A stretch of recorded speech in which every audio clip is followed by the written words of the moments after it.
Et là, on rebondit pour dire aux jeunes particulièrement, et même aux gens de façon générale, au moins dans les mosquées, attention, ne gâchez pas tout. Quand vous sortez de Salat al-Tarawih et qu'il est très tard, vous savez qu'il est très tard maintenant, Salat al-Tarawih, ça va être à minuit pour certaines villes, un peu moins pour d'autres, et plus tard, comme nous ici, c'est presque minuit 20, très très tard. Les gens dorment, les gens travaillent, il y a des voisins.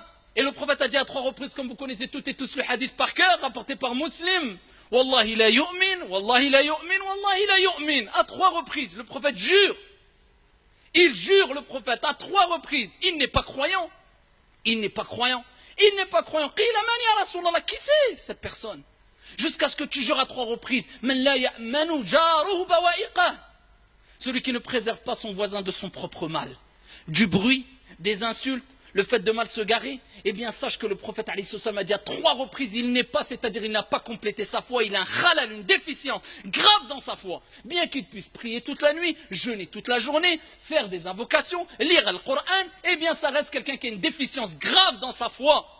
Alors si tu gâches tout, ya Abdallah, en sortant à minuit et demi, quand tu sors de la mosquée, ben autant que tu restes chez toi, pour pas gâcher tout. Quand tu sors de la mosquée, Fansarif ya Abdallah, pars, prends la fuite, rentre chez toi, discrètement, parle doucement, c'est l'heure d'aller dormir, ou de faire qiyamul layl, ou de te reposer, et sache que même la meilleure des créatures, Mohammed alayhi salatu wassalam, avait un temps où il dormait chez lui le soir. Donc rentre chez toi, repose-toi, retrouve ta famille, salli salat al-fajr à l'heure, et ensuite ici repose-toi ou va à tes activités, mais ne dérange pas les gens. Et je m'adresse aussi aux jeunes dans les cités, qui quelquefois ont tendance à rester très tard la nuit, pendant le mois du Ramadan, en attendant la prière de l'Fajr. C'est pas pour la prière de l'Fajr, mais pour la plupart, malheureusement, juste pour pouvoir manger encore un peu avant le Fajr. Et ils dérangent tout le monde, même en dehors du Ramadan, on le voit malheureusement. Et des gens qui se disent musulmans, avec tout le respect qu'on leur doit, et on sait qu'il y a un grand bien dans les jeunes de cité, et on ne généralise pas, mais il y a toujours des petits groupes qui pensent que l'islam c'est une mode, et c'est une tenue vestimentaire, ou encore une barbe, ou un qamis, simplement ça se limite à ça l'islam, catastrophique.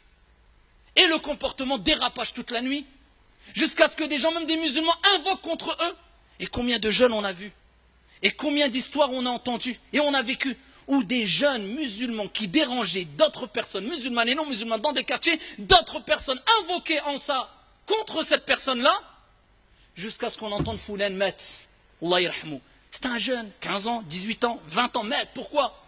Et parmi les invocations qui ne sont pas rejetés, da'watul mazloum, celui qui est opprimé, tu lui fais une injustice, tu lui prives de son droit, tu le prives de dormir, de se reposer. Et maintenant on respecte que très peu les parents, je parle des jeunes dans les cités, et on pense que la religion c'est simplement une étiquette. On est loin de cette relation spirituelle qu'avaient les compagnons avec leur Seigneur. L'islam c'est husnul khuluq. Tu n'as pas husnul khuluq, tu n'as que très peu de l'islam. C'est le bon comportement. Tu dégages pas le bon comportement, te trompe pas ya Abdallah, tu n'as que très peu de l'islam.